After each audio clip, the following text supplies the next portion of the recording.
કરીએ brokerage હાઉસીસના reports પર તૃપ્તિ આપણી સાથે ફરી જોડાઈ ગયા છે. તૃપ્તિ, રિલાયન્સની એજીએમ પર તમે ડિટેલ્સ જણાવી જે બ્રોકરેજ હાઉસીસના રિએક્શન હતા, પરંતુ આ સિવાય પણ સેક્ટર્સ અને સ્ટોક્સ ક્યાં ફોકસમાં આવતા દેખાડી રહ્યા છે આ રિપોર્ટ્સમાં?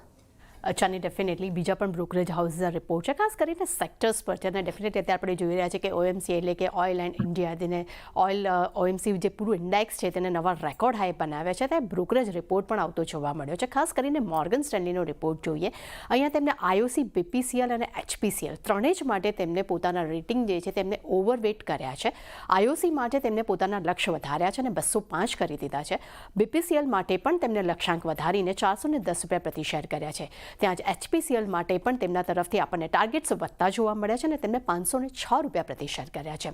તેમનું માનવું છે કે ખાસ કરીને ગ્લોબલ માર્કેટમાં જે ઓવર સપ્લાય થયું છે, ઓવર સપ્લાય થઈ રહ્યું છે, જેને કારણે કરીને ઓએમસીસ કંપનીનું પરફોર્મન્સ જે છે તે આઉટ પરફોર્મ હવે જોવા મળી રહ્યું છે. તે સાથે તેમણે સૌથી અગત્યની વાત એ પણ કરી છે કે સ્થાનિક માંગમાં હવે વધારો થઈ રહ્યો છે અને એફસીએફમાં જે રિકવરી આવી છે તેને કારણે કરે ઓએમસી સેક્ટર્સને એક સપોર્ટ મળતા જોવા મળી રહ્યો છે. આ કારણસર આપણને એક પોઝિટિવ રિપોર્ટ્સ અહીંયાથી જોવા મળી રહ્યો છે.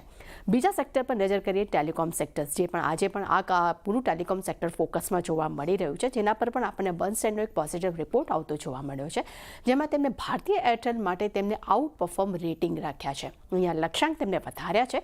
તેમને ₹16 પ્રતિ શેરથી વધારીને ₹1740 પ્રતિ શેર કર્યા છે. તેમનું માનવું છે કે ઘણા વર્ષોથી ટેલિકોમ કંપનીનું પરફોર્મન્સ જે તે કન્સોલિડેશનમાં મૂડમાં જોવા મળ્યું હતું, પરંતુ હવે અહીંયા માર્કેટના સ્ટ્રક્ચર પર એક પોઝિટિવિટી આવતી જોવા મળે છે. અને ખાસ કરીને તેમણે કહ્યું છે કે ટેલિકોમ સેક્ટર્સમાં જીઓ અને ભારતી એરટેલ આ એક મજબૂત પ્લેયર્સ અત્યારે જોવા મળી રહ્યા છે. જીઓ 45% અને ભારતીય જે છે તે 37%ના રેવન્યુ શેર સાથે એક મજબૂત પ્રદર્શન દેખાડી રહ્યું છે. સાથે તેમણે એ પણ વાત કરી છે કે જીઓ જે છે તે લગભગ 500 મિલિયન સબસ્ક્રાઇબર્સ અને 50% શેર સુધી પહોંચવાના પોતાના લક્ષ્ય પર આગળ વધતું જોવા મળી રહ્યું છે. એટલે ખાસ કરીને તેમને ભારતી એરટેલ અને રિલાયન્સ આ બંને પર તેમને વધુ ફોકસ આપવાની પણ વાત કરી છે. ત્યારબાદ નજર કરીએ શેર્સ પર. લુપિન પર ફોકસ કરીએ. લુપિન પર આપણે જોઈએ છીએ કે સતત હર સપ્તાહ આપણને બ્રોકરેજ રિપોર્ટ્સ આવતા જોવા મળ્યા છે અને ખૂબ જ પોઝિટિવ રિપોર્ટ્સ જોવા મળ્યા છે. અને આજે નોમુરા તરફથી પણ આપણને બાય રેટિંગ્સ જોવા મળ્યું છે. લક્ષ્યાંક તેમને ₹2427 પ્રતિ શેર કર્યા છે. તેમનું માનવું છે કે ખાસ કરીને માર્કેટનો ગ્રોથ અને નફામાં સુધારો આવવાની તેઓ અપેક્ષા રાખી રહ્યા છે.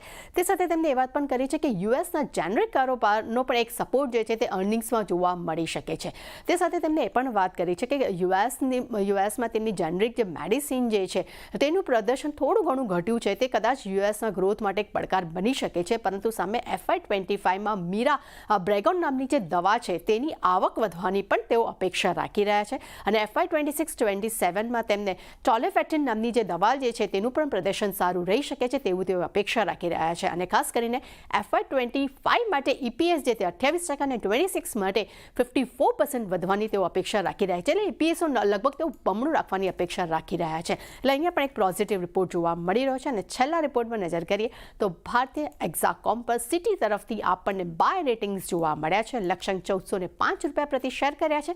તેમનું માનવું છે કે રિજનલ ટેલિકોમ ઓપરેટર્સની કમ્પેરિઝનમાં ભારતીય એક્ઝાકોમનું પ્રદર્શન જે તે સૌથી મજબૂત છે અને તેની બેલેન્સ શીટ પણ મજબૂત જોવા મળી રહી છે. તે સાથે તેમણે એ પણ વાત કરી છે કે 3 વર્ષમાં EBITDA જે છે તે 26% CAGRનું તેઓ અનુમાન રાખી રહ્યા છે. અને ખાસ કરીને ભારતમાં ભારતીય એક્ઝાકોમનો ગ્રોથ જે છે તે 3 વર્ષમાં સૌથી બમણો થવાની પણ તેઓ અપેક્ષા રાખી રહ્યા છે. EBITDA જે તે 20% રહેવાના અનુમાન રાખી રહ્યા છે.